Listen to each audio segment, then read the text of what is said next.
Hey, welcome back to the Stadium Journey podcast. We are proud to be part of the HIAC Talk Radio Network and VOC Nation. Stadium Journey is the industry leader in stadium reviews for the sports fan, with full stadium reviews of over 2,600 sporting venues and counting in 61 countries. Check out all of our reviews on our website, stadiumjourney.com. You can also check us out on social media. We're on Facebook, we're on Twitter, we're on Instagram, and now podcasts can be seen on YouTube. Follow us at Stadium Journey. And in addition to Stadium Journey, follow HIAC Talk Radio on Twitter at HIAC Talk Radio, naturally. You can still find all of our great content, all of the great podcasts we do over at vocnation.com. And like I just said, for those of you in the mood to see our pretty faces, not just listen to our lovely voices, check out all the HIAC Talk Radio podcasts on our YouTube channel. Now, let me take a second and introduce the team. I am Paul Baker. You can follow my Stadium Journeys on Twitter or Instagram at PuckmanRI. And with me, as always, just back from a trip of the States, we'll get into that later, is Dave Cotney. Dave, where can our listeners follow your journeys online? You can follow me shamelessly cozying up to our guest wearing my BC Lions hat on Twitter and Instagram at ProFan9.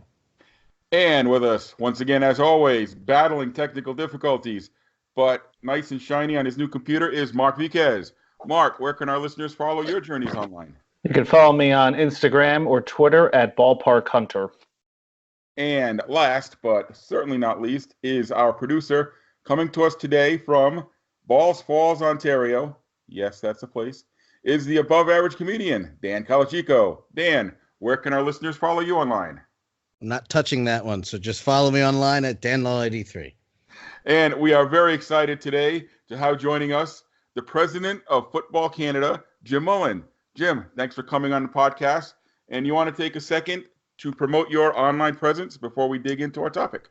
Yeah, sure. I'm available at Jim Mullin TSN on Twitter. And our TV show, Gridiron Nation, which is all about college football from a Canadian perspective, is available on TSN in Canada on Wednesdays at 1 o'clock Eastern and Fridays at 3:30 Eastern. Coming up this week on TSN2, but on subsequent weeks we'll be over on TSN1, and on numerous occasions we'll play in the college football on Saturdays. All right, excellent. So I guess as an ignorant American, my first question is, as the president of Football Canada, what is that? What is the job description for the president of Football Canada? Well, I'd say amateur football in Canada is organized a little differently than that in the United States. You have something of a national sports organization there called USA Football. It was started as an arm of the National Football League, at least through funding. It's a freestanding organization of its own these days. And it's really a marketing and somewhat of a programming arm for amateur football in the global community and domestically. Football Canada has been around since 1882. It was the original organizing body for gridiron football in Canada. In fact, the national championship was played under Football Canada until the Grey Cup came along. We were in possession of the Grey Cup until it was handed over to the CFL in 1958. We're responsible for national teams. There are world championships. I was down in Mexico City covering a world championship actually for CBC Sports last year. We're responsible for programming and structure and safety around the game, and ways to grow membership. Our 10 provinces all have provincial organizations who are the members that make up Football Canada. So it's a layered process. We do get some government money for the way we perform, or sometimes don't perform, but most of the time we do perform quite well. And yeah, that's the long and the short of it. That sounds rather in depth. So is this now a full-time gig for you, or is it a part-time, or what is that? It's part-time right now, but it's full-time. Full-time Full-time part-time money? commitment, right? We're working through a number of issues. I think the biggest issue right now is a safety issue. Our tackle registration for youth, that's 18 and under, was down 6.5% this past year, and it's something that both USA Football and Football Canada have been struggling with, I think, over the last few years, over about a 4-year phase. So is it fair to say that that's your biggest challenge right now is the safety aspect? I would say perception is probably the biggest challenge. I know that being at the Canada Cup, which is a national championship for players 18 and under with teams from each of the provinces, it's a national championship. The way the game is played since we were younger has changed immeasurably. It's a very different game at the amateur level now, and there is that commitment to safety. No doubt, it's a contact game, and every contact game has its challenges. But at the same time, I was really impressed this past year in terms of the way players have been taught and have committed to technique when it comes to contact, and the commitment of coaches and those around these programs to remain focused on safety. So I don't think safety's the issue. I do think that making sure that we get a clear message out about what we're doing and how we're basing our decisions on science is actually central. So I think really the communication piece is the most important right now, because we have all the underpinnings of conducting a very safe and sound game. So in I want to say the kickoff weekend, it might have been the first game even, the Hamilton Tiger Cats played the Saskatchewan Roughriders, and in a rather dubious hit, Simone Lawrence knocked Zach Collaros, who was the quarterback for the Roughriders, out of the game head-to-head. Big news, I guess, in the CFL. And then, of course, there's the following suspension, et cetera, et cetera, et cetera. How much does that set you guys back when something big like that happens, which obviously gets a lot more attention and press than what you can put out at Football Canada? How much of a challenge is the big guys? I think it's very important to distinguish that the issues in professional football are fairly different than the issues in amateur football. And in terms of quote unquote damage, yeah, you know what? There's it takes the spotlight away from good things that we're doing in the amateur game, because we don't have the megaphone that the Canadian Football League has, that NCAA football has, that the NFL has. That's I'm playing Captain Obvious here when it comes to that. That being said, it's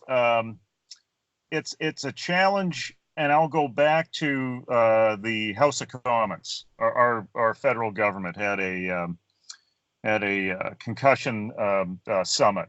And a commission focused on concussions in sport. And Randy Ambrosi from the CFL presented on behalf of professional football, but took notes from Football Canada. And the message became really confused about what the professional game does and what the amateur game does. So the things that we can control in the amateur game is the messaging.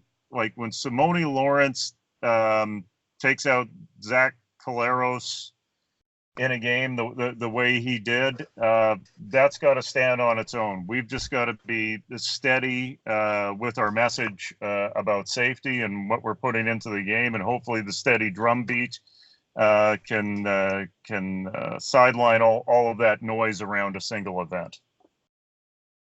Now, I'm not sure how many of our listeners know this, but Jim has probably been the biggest champion of Canadian university football that I have come across. Even bigger than myself, not that I have as big a platform as Jim does. His show is probably the best example of growing from the grassroots that I've seen. I'm not even sure where it started, Jim. I mean, I noticed it I stumbled across it on YouTube and followed it there, and then it moved to CHCH last year in Hamilton, which was a more over-the-air platform, and now on TSN. What's the growth of the Crown Countdown U, Crown Gridiron Nation been like for you? Well, it's funny, when it started in 2011, I was the director of the 2011 Vanier Cup, which is the national championship for university football, and it's been a bit of a roller coaster for what was once known as the College Bowl in this country. We had paired the game with TSN that year, and paired it with the Grey Cup Festival in Vancouver. And when I took over the directorship with about 9 months to go, I thought I'd walk in and, wow, we'd have like 15,000 tickets sold. We'd be well on our way to selling out the lower bowl at BC Place Stadium. And somebody gave me the number of how many tickets had been moved, and it was 1,800. Wow. And so we were faced with a challenge going into that year. And I'd been doing play-by-play for Canada West Football, which is the conference in Western Canada, for a number of years before that.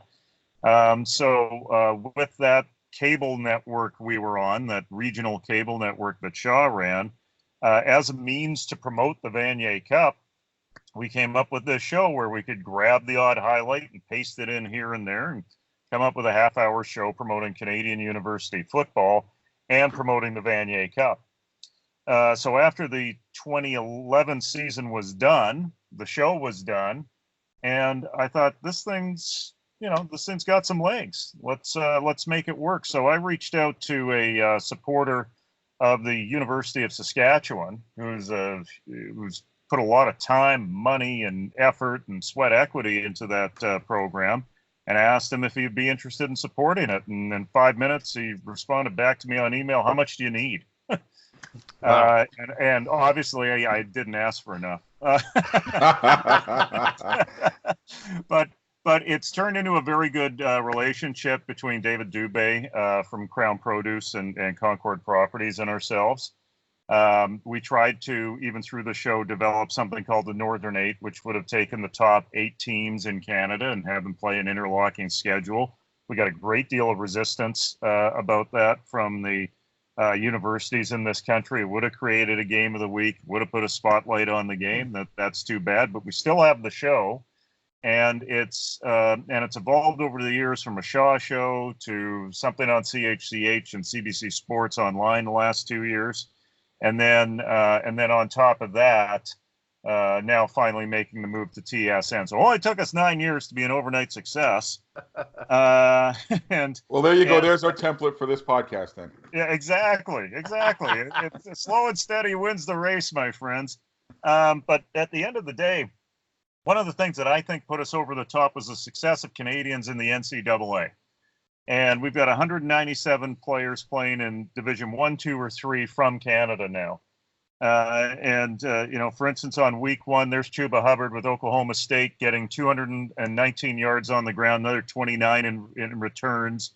And people at Oklahoma State are bringing up the Thurman word and the Barry word and putting the Chuba word into that mix. So it's great to have a guy like that we can promote. Or Chase Claypool is the #1 receiver at Notre Dame this year. Having stories like that, it really broadens our appeal with the network TV audience, and we've grown to absorb those stories and tell those stories. Yeah, it's interesting. That's when I go south with my dad and we'll go to football. That's the first thing he does is he will, like, we're going to go to Kent State in a couple weeks. I'm sure in his preparation, he's looking on to see how many Canadians are playing for Kent State. And that's what he wants to know about. By the way, there's one Canadian playing for Kent State, but Zach Corrigal, who is a long snapper lineman, is Jim Corrigal's great grandson, and Jim Corrigal was a multiple-time All-Canadian and a Canadian Football Hall of Famer, born in Barrie, Ontario. But nice. one of the things that I've noticed about Canadian football, and maybe this is a more recent thing, is that whether it's the pros, whether it's the college, they do really well in kind of the West Midwest from Alberta over through Manitoba consistently. Vancouver, to me, seems to be up and down. Toronto seems to be awful all the time. They're either like dead last or they win the Grey Cup. Montreal is kind of up and down. How important is it for the three biggest cities in Canada to have a stronger presence in Canadian football, both at a pro level and at a university level? Well, the odd thing about that is that, at least at the pro level, the TV numbers always hold up. So the TV numbers are pretty good in Toronto, Montreal, and Vancouver, but that just doesn't necessarily translate to ticket sales. I think it's important for the CFL to reassess what their price point is for ticket sales if every game is going to have a blackout lifted on it. And in some cases, it's just more preferable to stay at home and watch a game instead of paying $30 for parking, et cetera, and try to get in and out of a major city to see a sporting event. I think it's important. I think with Montreal's performance as of late, I think you'll see a much improved audience at their next game, and hopefully that will help a sale along. That's been taking a lot of time up in the CFL offices, from what I know, in terms of selling that team that is under operation from the Canadian Football League. There's good ownership in Toronto. Some of the behind-the-scenes sales numbers that I've heard in terms of group sales and what they did in and around the C&E, selling out the available seating that they have. They just don't sell the upper deck there at BMO. Was positive, especially considering the record that they have. BC, it's gonna take a lot of work to sort this thing out, but the first thing that has to happen is you have to have local ownership here. That takes real ownership of the situation to turn things around. Yeah, I think our buddy Mike Hogan is working like a dog with the Argos to for sure, to kick that up. Go ahead, Mark. Yeah, I know the last time we talked about expansion to Halifax. How close are we to that? Is there a done deal, or is there still a stadium situation? Stadium is still an issue, and okay. I think what it comes down to is the desire of the Atlantic Schooners ownership group to make an investment in the Shannon Park site, which is a former military base and military housing near Halifax. Right across from Halifax and attached to the bridge that attaches Halifax and Dartmouth. It's tough in Atlantic Canada sometimes. There's prevailing attitudes there that there's a lot of tall poppy syndrome in that region. I've got an old CFL program talking about a 10th team from 1966. Wow. And about 66. Only 66. Only if we had a stadium in Halifax, and they're envisioning a new 30,000 seat stadium in 1966. Yeah, go ahead. Being a fan of the CFL for 30 years, and let's be honest, I grew up in New Jersey. Nobody knew who the heck the Hamilton Tiger Cats were or the Saskatchewan Roughriders. I was always amazed, like, why was it so difficult to put a team in Halifax? And back then, there wasn't even a team in Montreal, but they figured that out. It just seems like Halifax just seems like this distant land. I feel like you have a better time putting a team in Greenland than you would Halifax. I mean, just build a stadium. If you guys are interested in getting the expansion team, the stadium should be set and ready to go. Let's do this. Is it that hard? Is it that difficult to build stadiums in Canada, or is it just that hard in Halifax? Well, I think in Halifax there's an expectation of federal government money being part of the formula to build a stadium there.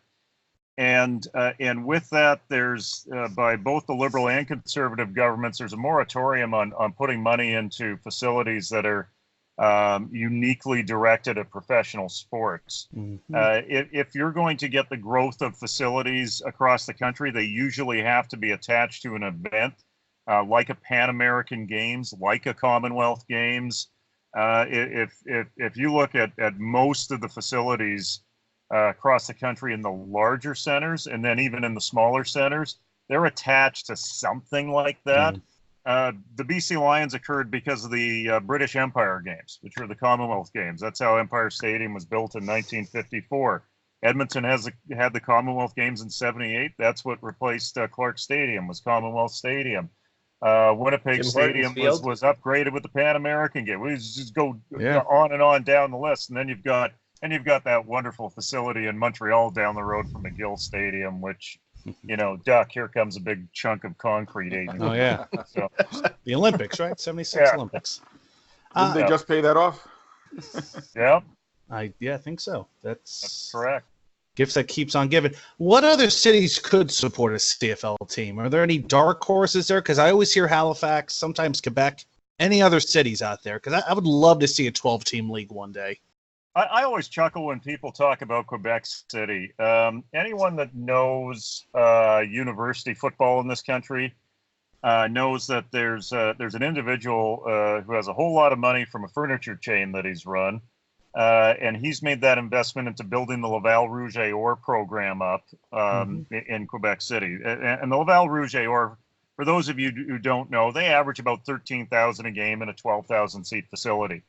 Full points to the people in Quebec City who have built that facility from the ground up. They've had some help with some federal money for the other facilities that are attached to it. There's been no doubt about that. But for the most part, there's been good work, professionalism, determination there. The university is not going to let a CFL team come in there and expand that facility by 8,000 seats and take their thunder away.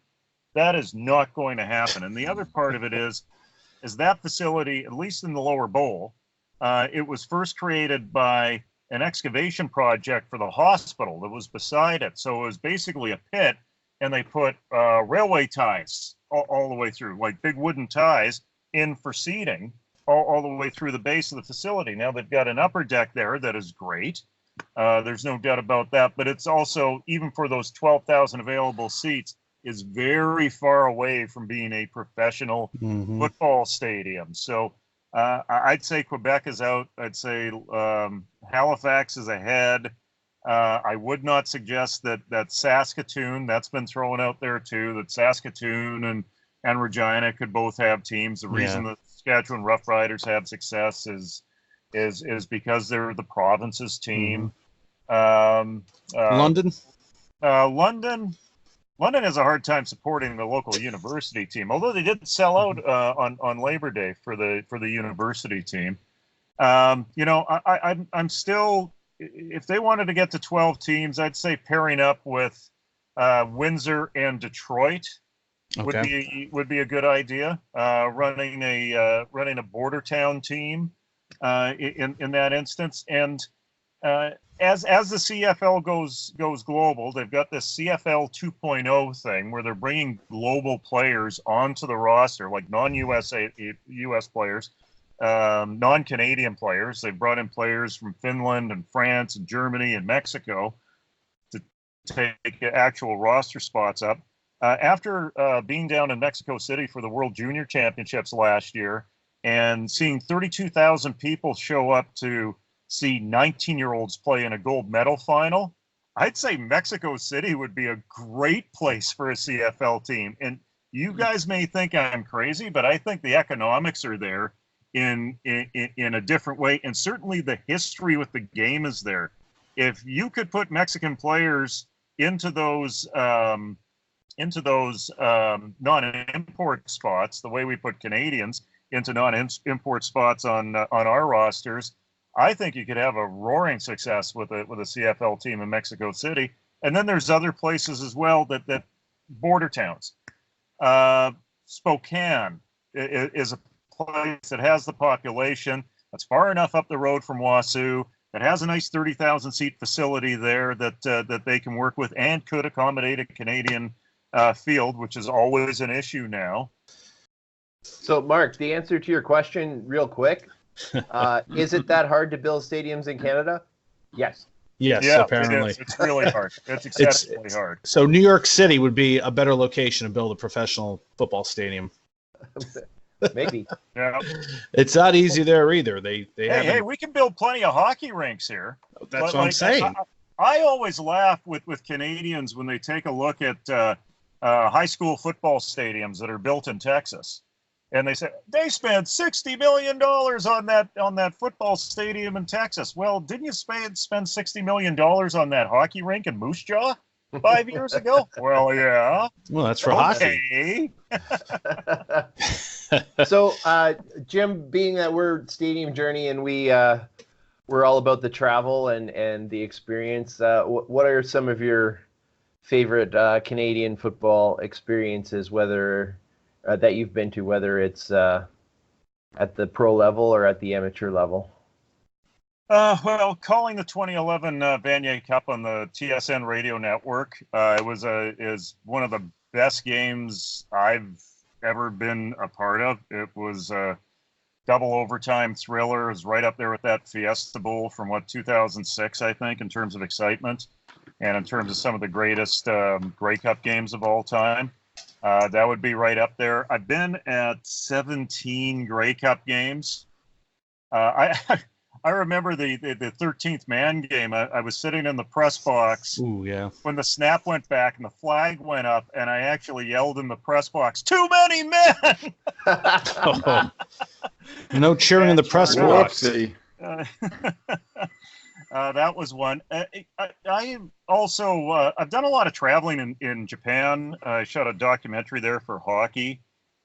Traveled throughout Australia, shot some stuff for TSN there prior to the Olympics, and I was the play-by-play guy of FIBA basketball. And I saw some pretty unique things internationally as well. My favorite stadium is the Melbourne Cricket Grounds, like by a wide stretch. Wow. It's the Wembley of the Southern Hemisphere. You have the Hall of Fame for Aussie rules and world cricket there. They don't have private boxes. They have pubs, like little private pubs all the way through the facility. Melbourne is a spectacular sporting town. And there's a beer around every second door, man. It is heaven. And back in the day, they don't do this anymore, but they used to have these curtain puller games. Where they'd have the juniors, the Division I team, and then the main team. So you'd go there, and you'd be surrounded by footy all day, and it was just a fantastic experience with people who were fully immersed in it, and it was completely part of their culture. It ultimately enjoyable experience. I would recommend going down to Australia, spending some time in some of the facilities. Saw about, 20 facilities when I was down there. I saw I was on the sideline actually for Jonah Lomu in rugby union playing against South Africa in a Bledisloe Cup game. That was insane. There was 108,000 people there, and we were about, I want to say about 10 yards back from the sideline, and he ran down the sideline untouched, and you could actually feel him running through the turf. It was extraordinary. But in Canada, I've been to a few Vanier Cups at Laval. The passion there in Laval from the Quebecois to their team is something that we don't have in English Canada. Mm-hmm. It's about their boys. And it's about, them being Quebecois. And I think a lot of people from English Canada look in and just see a championship football team, and they don't understand the cultural connection to those guys. It's because they don't have the Flying Frenchman anymore with the Montreal Canadiens. That the Laval Rouge et Or is about as close as you can get to that, and you feel it in that facility. So how high on your bucket list is a Panda game? Oh, it's up there. I'm certainly going to get one to get to one at some time in the next 2 years or so, I would say. with my travels of Football Canada. Probably will do some links there for Gridiron Nation. Probably not this year, but next year. In terms of a college stadium, though, I think that my experience at Mullin Stadium in Tennessee 2 years ago was a real eye opener in terms of how Knoxville just turns orange when Tennessee's in town. Unfortunately, I went to Neyland Stadium. It was sold out. It was that 104,000 plus that they had in the stands there. There was 15,000 left probably at the end of it. It was Peyton Manning Day 2 years ago, and they had their worst loss in 105 years. Wow. They lost to Georgia 41-0. It was like you dropped a bomb on the place. But I did get a total tour of the place, and it's loaded with history, and it's been efficiently modernized at the same time, kind of like the MCG. For our listeners who want to scroll through YouTube and see something totally unique, I think it's on your YouTube channel, Jim. The greatest badminton call ever, as Jim Mullin calls the badminton brawl. That was I stumbled across that a couple weeks ago. It was amazing. You gotta check it out. Watch this. Was there an actual brawl? Badminton or badminton? Badminton. It's like I've called just about everything under the sun. Badminton. There's a world-class badminton stop in Vancouver every year. We've got a big Asian community out here, so there's a lot of support for it. And it was the tie doubles, and they gave a black card. And of course, you listen to my color announcer; she just kept saying, "There's never been a black card before." And at the end of one point, these two guys have been getting chirpy with each other. And as they were walking off the court, one guy belted another guy in the head with his racket and busted it off the side of his head. And then they chased each other around, and we cued the Benny Hill music and a little yakety sax in there. And then it was a nasty fight. The other guy got him down for the count and just started laying the boots to him. And of course, as we found out later, the one guy that was conducting the beatdown was the guy who lost his girlfriend to the other guy, and they used to be partners at some point in time in their life, right? So as usual, a woman's involved. Oh man, that's like always. That story gets even better. Oh, yeah. I just saw the video. Oh yeah, you guys, you should all go see that. I don't know if you edit this, but maybe you should put some cover of that in there to see just how ridiculous it was. They actually ran really close to us, and we were set up at this table at the corner, and I literally thought that they were going to crash into us like we were the WWE Mexican broadcast table. Oh, and just woke up. So I was gonna ask, what does one have to do to earn a black card in badminton? Draw blood, I guess. Yeah. I mean, chase somebody around a badminton court and then lay the boots to them. So, Dave, I want to thank you. You stole my question while I was having technical difficulties about the stadiums.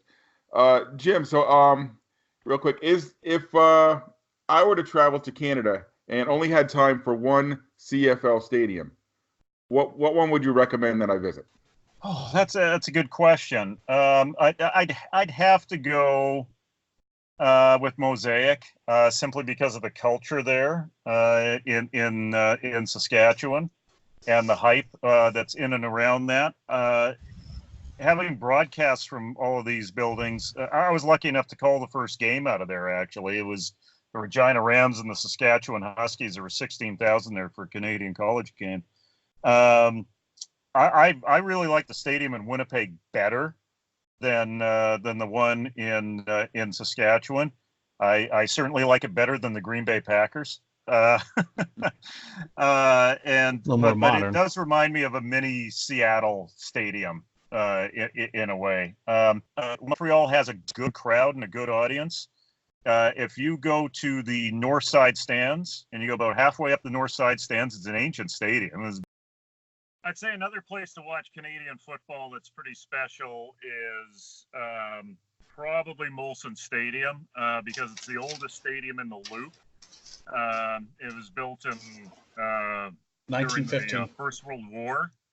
And one of the greatest things about it is if you go to the north side stands and you go about halfway up, you get this beautiful view of the Montreal skyline. And for a Canadian football stadium, you're really in close quarters. There's no track there. There's a feeling of history. You can see the old chateau-style roofs that are to your right from McGill University. It's a fantastic place. In terms of two other places, I'm going to throw two other local places out here too that aren't football places. One of them is if you want to see lacrosse, like box lacrosse, indoor lacrosse, we've got history here that goes back to the late 1800s when it comes to lacrosse in British Columbia and Vancouver. There's a team here called the New Westminster Salmon Bellies, and they play in this place called Queen's Park Arena. It seats about 4,500 people. And it was the home of the New Westminster Bruins, who are in the Western League that won a number of Memorial Cup championships. But for lacrosse, in the summer, they've taken the great parts of their history and put them into the rafters, and they play on this wooden floor that's painted this teal, and you can feel them run up and down the floor, and there's a thump and a boom to it. It's very unique. And they will never put turf on that floor. It's a real trek back in time. And then the other place that I'd suggest for baseball, we have a single A team here. It used to be a triple A stadium, Nat Bailey Stadium in Vancouver. I think some people may have across Canada have even seen Canadians games on. Yeah, and here's the odd thing about Nat Bailey Stadium, and I'm sure a lot of you know this on this particular podcast already, but it is the duplicate blueprint of Six Stadium that used to be in Seattle, that the Seattle Pilots played out of, and the Seattle Rainiers played out of. I mean, Six Stadium added a number of seats down the lines and in the outfield, but the main grandstand is the same grandstand that used to be in Seattle for that 1 year they had the Pilots there, and those many years that they had the 50 years ago. Seattle Rainiers there in the PCL. Wow, I love Nat Bailey. And the guys know I'm not huge on single A, double A baseball, but when we were out west, we definitely made a point of stopping there. Jim, I want to thank you for coming on the podcast from your car. Very generous of you. If you want to take a couple minutes, a couple seconds, and pimp out your show and your social media again, please go ahead. Okay, it's at Jim Mullin, TSN for Twitter, and our show is called Crown Gridiron Nation. It's available on TSN on Wednesdays at 1 o'clock Eastern and at 3:30 Eastern on Fridays on TSN. And every once in a while, we'll pop up on Saturdays as a play into NCAA college football. But if there's a social media channel I'm on, it's Twitter, and I'll be rousing the rabble there. Thanks, guys. Anytime, Jim. Thank you so much for coming on and putting up with our technical difficulties tonight. We were so glad to have you on. Well, I got to share some of my technical difficulties with you, too, so it's all one big happy family, isn't it? No problem. Enjoy the rest of the season. We'll talk to you again soon. Thanks. Thanks, Jim. All right. That was Jim Mullin, the president of Football Canada. And now that we've talked some Canadian football, let's spend a few minutes and talk about our travels for the last couple of weeks. We got a nice segmented show. Half an interview, half travels. I like it. Maybe you guys can tell me if you guys like it all as well, too. So, Have difficulties. Yeah. Do you like our technical difficulties? Yes, no. I'll put up a Twitter poll. I don't like them. Yeah, I know Dan's vote would be a big, fat no.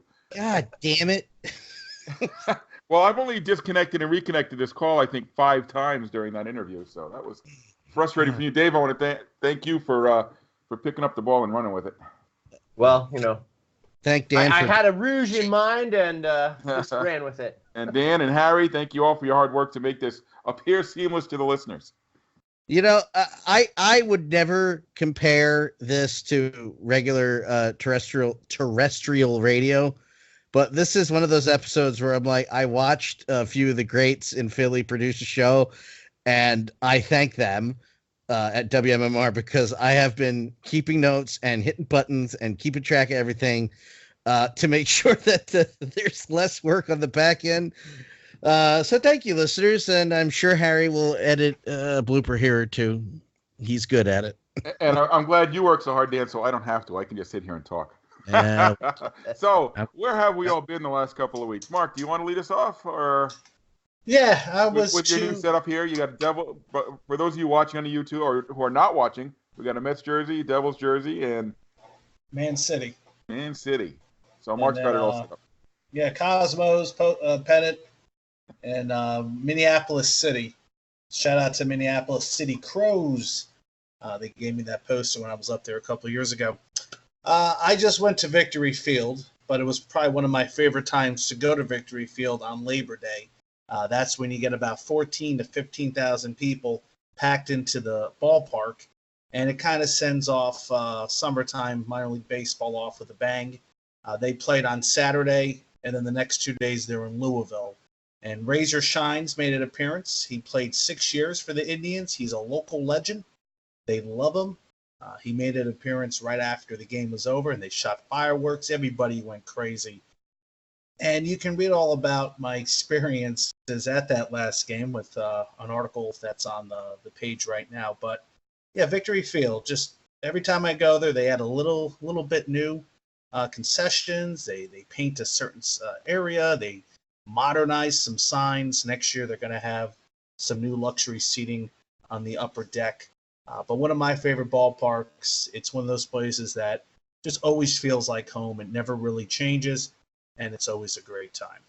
Yeah, I got to agree with you, Mark. I've done the whole International League, and Victory Field is one of the nicer fields, and it doesn't try hard. It doesn't have all the goofy bells and whistles and contrived things to draw you in. It's just a solid, classic, great baseball field. Yeah, and there's not a lot of those like typical advertisements, even though you can say that for a lot of other places that are on the billboards. The only thing I complain about is the size of the gift store. It is too darn small. And when I was there, parking was about $10 in a lot of spots, which I was alarmed at. Usually I get a press pass. I don't have to pay to park, but this time I went on the whim. And I found some spots about 15-minute walk away at the meter for $1 an hour. And then when I went to the website, I could have parked at Lucas Oil Stadium for $5 in Lot A. But a lot of places were 10. Maybe it was because of the holiday. Comic-Con was going on, or one of the many versions of Comic-Con were going on. They had a college football game at Lucas Oil earlier. So maybe that was the reason for the $10, because usually it's at $5 to $6 to park near the stadium. The one time I went to Indy, I had to park at the zoo, which was a little bit of a hike to get to the ballpark. Yeah, and I think they charge about $15. I don't remember it being cheap. Yeah, that's the most expensive place to park. I would go to White. I would obviously park in the Senate building. They have a parking lot right across from the center field, and then White River Park.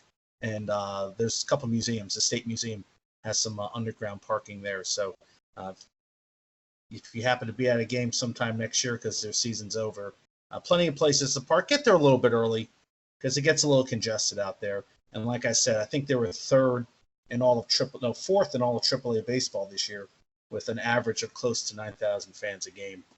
So and pretty popular. Downtown Indy has no shortage of choices of things to do before or after the game. Oh yeah, plenty of places to eat, nice neighborhoods. All right, that was your only trip the last couple weeks? Surprisingly not. I'm getting ready for college football in a couple of weeks. I'll be out at a couple places, but I'll tell you about that later.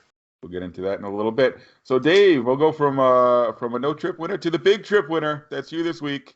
Hey. We need our jingle people. Big trip winner. Big trip winner. I don't know if we can ask the production crew for too much more. Big trip. Well, hey, here, Mark, you were talking about Labor Day. Labor Day here is all about football. We started off with with Canadian University, and I did the local doubleheader, the Laurier Golden Hawks in the afternoon, Waterloo Warriors in the evening, which is always great. The value there too. You just Waterloo. I walked in for like $10, and just sat and relaxed, and it was great. Waterloo actually has the reigning OUA Player of the Year quarterback Trey Ford, so he's pretty exciting. But then we went. Jackson's birthday is at the end of June, which is the worst time for us. I am at my most busiest. My wife is just ending off her busy season, and birthday parties for him have just been such a chore. So I try to convince him that instead of having like the big kid birthday party, that we need to go on a road trip. So this year, I was successful, and we went on a road trip. So it started off with a quick trip to the Buffalo Bisons, which was fine, but really what was more important is we stopped and ate at Pearl Street Grill. Wings and Mark's favorite blue-eyed blueberry blonde beer. Well, Jackson didn't have the beer, but I had the beer. It was my favorite beer. So, yeah. From there, You can have it all. From there, it was to, hey, is there a better stop than Cooperstown, New York? So we hit the National Baseball Hall of Fame, and that was Jackson's first time to the Hall of Fame, and he was super excited. Man, when he goes to a place like that, he just really stretches all of my baseball knowledge, because every single person he passes, he wants to know all about. And I'm pretty good, but I'm not that good. So, but yeah, he was super excited, and I know, Paul, you were excited when we picked up a Stratomatic baseball game. Yes, sir. Love me some Stratomatic. We used to play all the time, me and my friends. 4 sports year-round, leagues in every sport, big drafts. We took it serious. Wow. And when I was in college, we used to all blow off classes to play Strat all day. It was Let's see, the other 5 guys in the league. Well, let's see, there were 6 of us. I think we got at least those 3 doctors. So that's I've got my the own key to advanced success. degrees, and there's one guy who nobody's heard from since college. So yeah, it was. He's still playing in the basement there. There you go. Well, after Cooper, actually, my son did teach me how to play it, and we'll get to me needing to learn how to play in a minute. But after that, we went to Syracuse. They're pretty excited there. They made the playoffs for the first time in a while. Syracuse Mets. No, They they had a tie-breaking game and they won it, so they are in. no, they lost it. They were up 7-1 going into like the 7th inning this afternoon, and they Whoa. fell 14-13. But did they not take the wild card anyway? No. I was a They were up. play-in. Well, I guess it was a playoff. I don't know if it was a play-in game or it was a one game to decide who wins the division. It was one That- game for the division. The loser was out. Yes. That you're was the big talk. They have not won a championship since I was in diapers way back in 1976. So Yeah, I was going to say it's before the Jays even, I think. look it up. Oh, It yeah. was 7-1, 13. They gave up 13 runs in the 7th and 8th. right. I apologize. I looked up and they were way down in the 7th inning. I'm like, all right, Scranton wins. And as a Met fan, I'm like, oh, wow. I'm really Oh, my excited about gosh. seeing that bullpen come up to City Field sometime next year. Woo! So who made the wild 14 card to then? 13. I mean, oh, Oh, I guess it looks like yeah. like Charlotte and Durham are tied for the wild card. Yeah, it's No, it was really weird. They had all kinds of convoluted tiebreakers and everything. So Durham ended up with a wild card. Crazy. And so I don't know who won that division. Did Gwinnett win the division? Yep. So yeah. Can't- So okay. We beat talked the about strippers. Georgia today. Can't beat the strippers. Well, anyway, they were excited. It was a great game. Irvin Santana pitched a shutout for the Mets. But at that ballpark, I went in and tried to keep the open mind. It wasn't one that I really liked. Man, it's still not. it's my least favorite in the International League. Yeah, no. There's a distinct lack, like right off the top, it doesn't have that 360-degree No. concourse. So I can't convince my wife that that's a good spot right away. Dave, have you been to Norfolk? Yes, I have. It's identical to Norfolk. It's the same Yeah. ballpark. See, I like Only not a good spot. You know what what The harbor. push? Yeah, you could see the harbor. Yeah. Whereas in Syracuse, you got Norfolk. Yeah, you're right. yeah.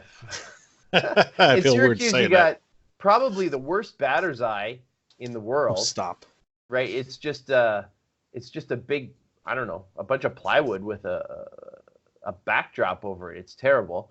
Past that, it's a bunch of trees that hide the railway yard. So I don't know. I think it'd be almost more interesting if the trees weren't there and you could watch the trains go by. Well, I think the Mets are looking to put some money into it or try to get the county to flip the bill to make it a wraparound concourse and to make some other changes. They did see an increase in attendance this year being affiliated with the Mets. I think they had a 50,000 more customers came through. So, well, the peeps that I was sitting with would not say it had anything to do with the Mets.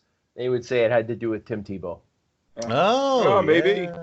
Tim Tebow. I don't know if you're you could make that 360 mark. You would talk about a 360 concourse because those train tracks are right behind the right. Oh, right fence. behind. Okay, well, maybe you could do it like a bridge. I don't know. maybe the Mets are doing something else. I know there was a big talk about putting money into it.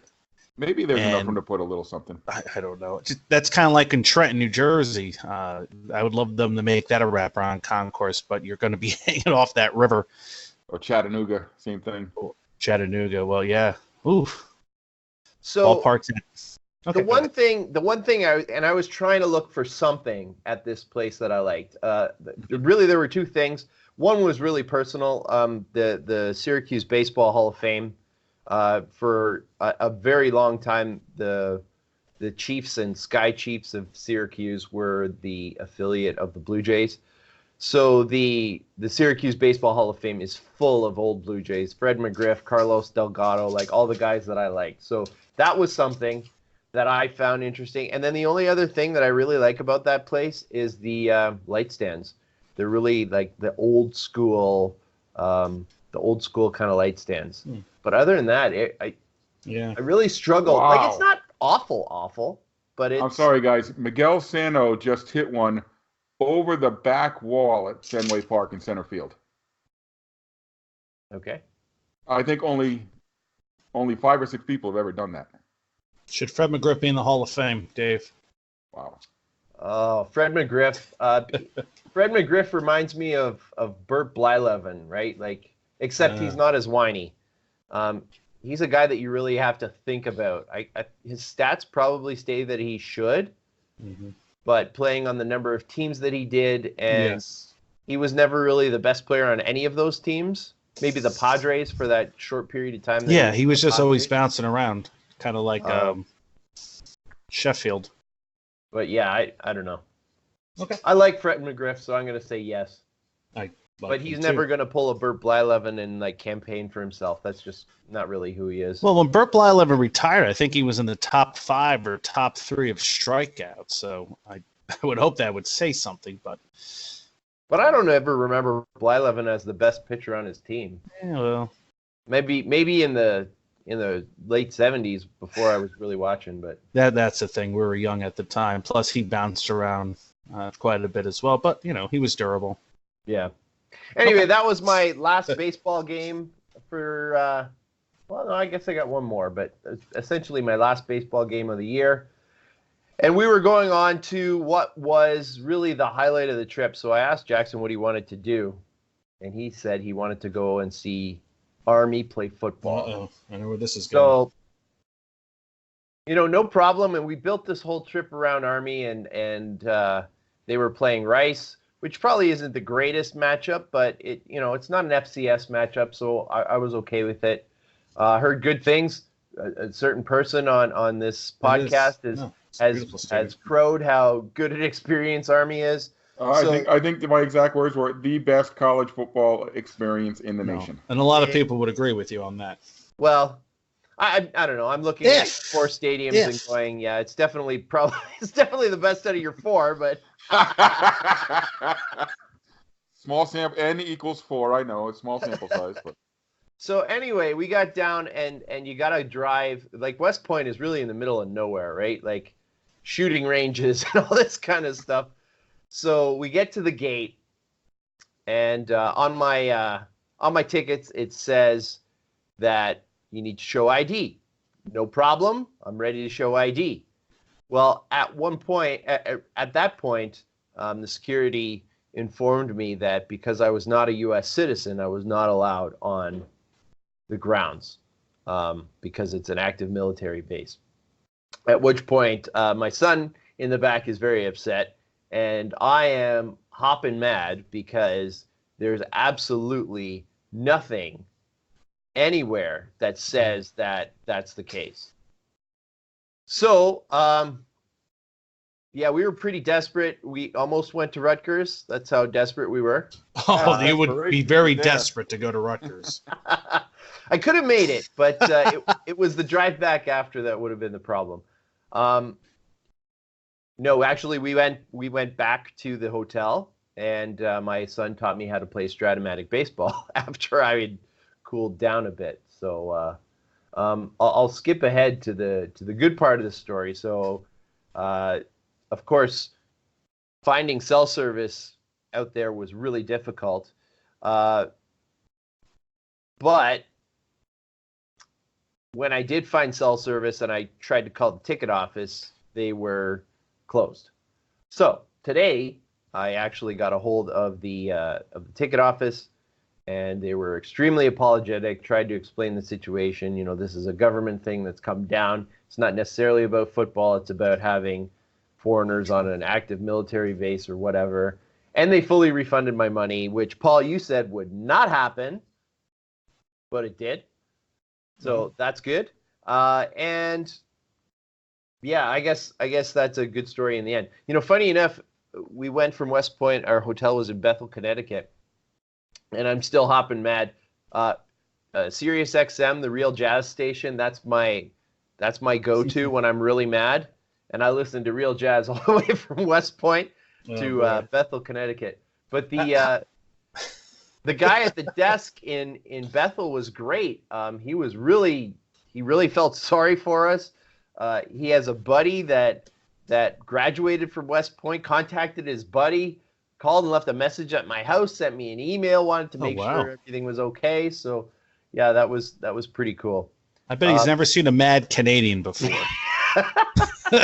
Get this, guys. Get this. Swear to guys from Canada, he was cussing and livid. Yeah. I'm going to skip ahead. To like the last part of the weekend. We stopped in Ottawa at M&P Park to see the Carleton Ravens. That stadium is not so stellar. Funny, M&P is my wife's company, so I told her, I'm like, hey man, you gotta talk to the CEO. He's got to get out here and get some running water in this place, because it was one of those, porta potty and hand wash station kind of places. After that, York Stadium on the way home to see York and Laurier. Laurier just stunk the joint out. It was awful. York is like the worst team in history of football, and Laurier beat them by like 8. It was terrible, and that stadium's terrible. Probably my least favorite in the world. But before that, on Saturday, we salvaged the weekend by hitting up the Paul Baker Express. And Paul pulled out his best Uber routine and drove us in to Chestnut Hill, and we hit the Boston College Virginia Tech game at Alumni Stadium, and that was a great time. We had a blast in our section. Jackson, of course, anyone who knows Jackson knows this. He makes friends everywhere. He does. He had friends all over our section, which was awesome. The game was really good. For the most part, Boston College won.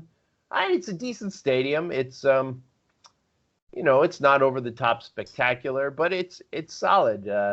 Nice architecture, etc. And I don't know. What do you think? What do you think, Paul? I've been there a few times. It's like you said. It's not spectacular.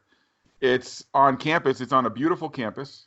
The Boston College is a very nice campus. You didn't get to see much of it, Dave. We went from the garage to the stadium and back. That was it. So, but it's nice. The drawback is that there's not a lot of room there. So a lot of people who come to Boston College have to park in satellite lots away from campus and get bussed in. Right. But on the plus side, they're really in recent years they've loosened the restrictions on tailgating and stuff, so it's a little bit more of a party atmosphere now than it ever was, and they're trying to compete with the big boys in the ACC as far as atmosphere and drawing the athletes and stuff. So a lot in the works there, but yeah. And you really got to mention this. You really got to make the tailgate season work too when you're at the last day of August, right? Because I can't imagine that tailgating at BC is going to be great, when you hit those November games at home or whatever. I mean, it's not that cold in November up here. But yeah, BC is just not, a rowdy scene would just not fit in on a campus like Boston College. But I think the highlight for me, at least when I go to Alumni Stadium, and Dave, I think you agreed with me, was that the football stadium is attached to the basketball and hockey arena, Conti Forum. They share a bank of luxury boxes, and the arena is open, so you can go in and use the bathrooms and the concession stands and walk around. And inside Conti Forum is the Hall of Fame and all kinds of displays and retired numbered banners and all kinds of good stuff to look at. Yeah, I want to go to a hockey game there. That going in there, walking around there, that kind of seal that I really want to go to a hockey game there. But I got to correct you though. There's no retired numbers in there. It's funny. If you ever get the chance, there's a ton of banners up there honoring people, played hockey or basketball or whatever. None of them are retired numbers. They all say on them, retired jersey. No number, dude's name, whatever sport it was, basketball or hockey, or was it Joe Mullin played there, right? Yep. Joe Mullin, men's hockey. Retired jersey. But there's no picture of the trophy, Dan, so you don't have to worry about that. Okay. That's fine. That's better that way. I just want text. I don't want Photoshop on a banner. I have a question for all of you gentlemen. If a team moves, and I'm not saying the franchise shuts down, if the franchise moves to another city, do you keep the history? Not according to my mom and concerns to the Brooklyn Dodgers. Okay. But they did though, right? They did. It's weird. I say you do because it's a continuation of that team, especially if you keep the name and the logo and the colors. And if some of those players move with you, I would say keep the history. But it depends. I say it depends. Yeah, I would say it depends who you talk to. My grandfather you said, keep the screw records and the history, like you're saying, but you don't display it in your new place. Okay, so I had a little spat with a gentleman who's a Nats fan. I used the term gentleman.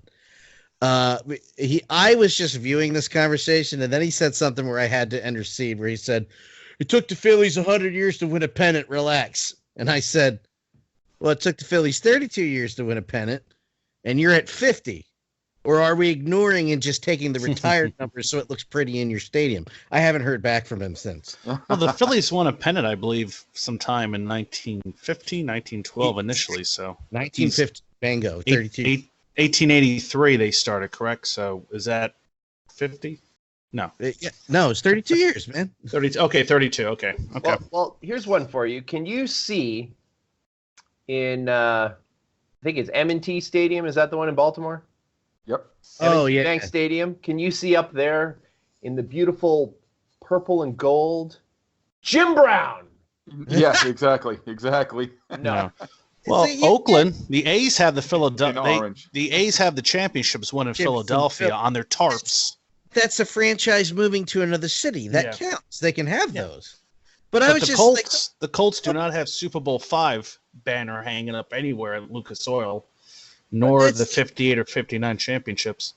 But my point was, don't pick and choose to just be an asshole when I have your number. I have you're halfway there to 100 years, and you're heckling me for a pennant just because you don't like Bryce Harper. Settle down, son. I have your number. Thank you very much. And like I said, Said 32 years, and it was crickets. That's a great topic to argue. We could get into a Yeah. big discussion about that. And here's another topic. Do you count the NFL championships before the Super Bowl, or do you just count Super Bowls? Because I've had that argument. I could say now, no. Years ago, yes, but now, no. Dan and I have had this argument on a long drive back from Baltimore. I said you can't claim anything that happened before you were born. Oh, bullshit. Bullshit. No, that's part of the team history. Then this guy's argument about the Phillies not winning until whatever is completely invalid because he's not 100 years old. I don't know. I just do that to get Yankee and Canadian fans mad. See, the Celtics, you can count all those for the Celtics. Well, then you piss me off because 1975 hashtag, by the way. Golden State Warriors. Pittsburgh Reds and Canadian. No, Oh, Phillies. No, Yeah, Flyers. do I- What am I talking about? Flyers. Do I get to take the Philadelphia Warriors legacy? Do I? They have those banners hanging up. They have them, and Mm. well, not the new arena. Chase. Yeah, why not? I would do it. I would count as many championships as I can. I mean, I win is what I'm saying. I'm sure the Arizona Cardinals count that 1925 championship they stole from Pottsville. Have you heard that story? Yeah, we Pottsville need Maroons. to do a whole podcast about that. I agree. That's a good topic to put in the future. Dave. Put that one in the can. All right. So let's see. Now that we're totally off track, Dave, come on. You're supposed to keep us on track apparently here. We haven't got off track in a while. Kind of enjoy those. I enjoy being off track. Yeah. I don't care what Lloyd says. I kept my mouth shut for an hour. Okay.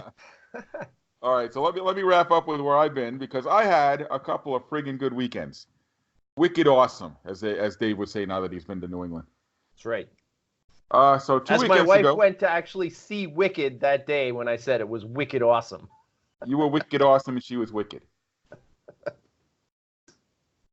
Where was I? Oh yeah, 2 weekends ago we took a long weekend. Started off in Troy, New York, with the Tri-City Valley Cats at Joseph Bruno Stadium. Nice little single-A ballpark. What I forgot was how narrow, how crowded this place was, because they get good crowds. It seats about 5 grand. It's got a narrow concourse with a ton of stuff on it, all kinds of portable carts and food stands and additional seating areas. So can be really hard to get around.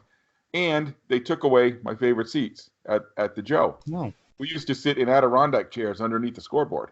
We've been there 3 or 4 times. The last time we were there, they were getting pretty rickety. So rickety, he tried to say. Well, get a carpenter out there. Yeah. So they were gone. There was a couple picnic tables there, so we didn't get to sit in our preferred seats. But other than that, it was a nice place.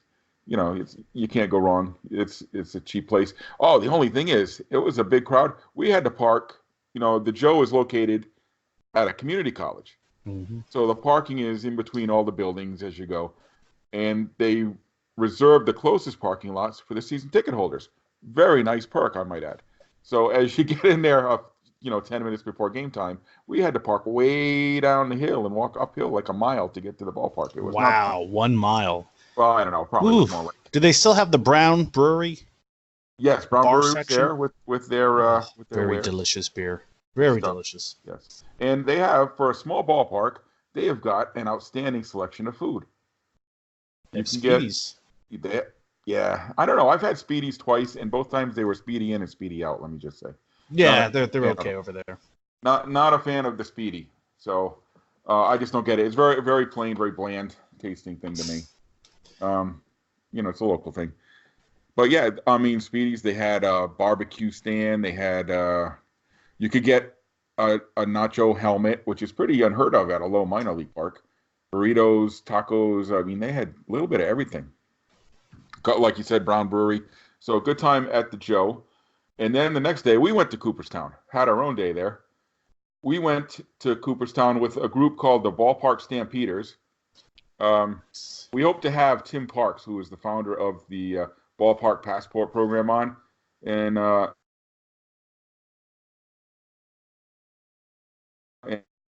And this year they had it at the Hall of Fame. So it was all expenses paid for those of you who have the passports.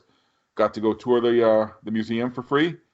Then the highlight was we got to play a softball game on Doubleday Field. Oh, sounds nice. And that was a ton of fun, except that I am now You struck 53 years old and hadn't played softball in probably about 20 years.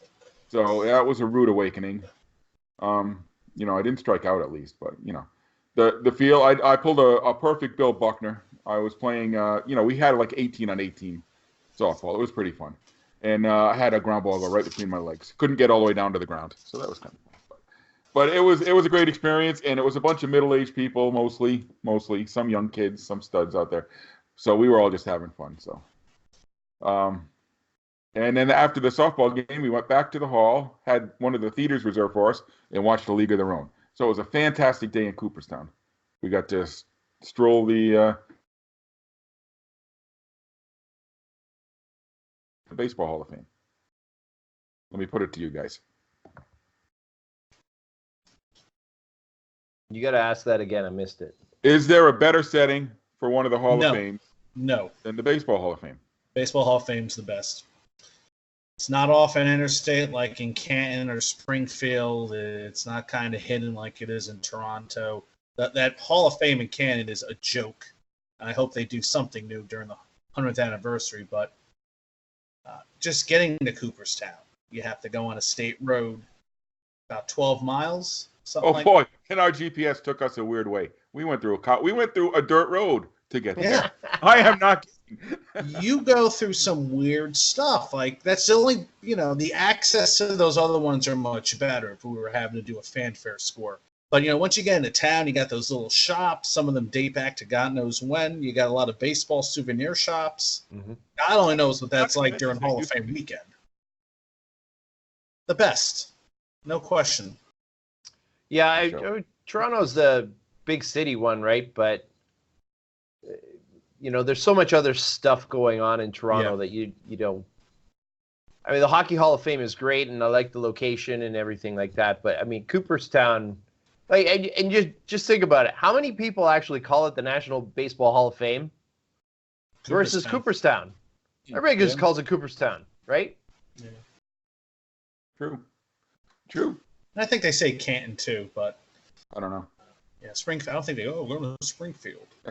And you know what? When I tried to go to the Basketball Hall of Fame in January on a Saturday afternoon before the AHL All-Star game, it was closed. So go figure that one out. It was closed. Yeah, it was closed. Sorry, folks. The Hall of Fame's closed. If there would have been a moose out there, I would have punched it. The moose is there. So after Cooperstown, we soaked our sore muscles and trudged along to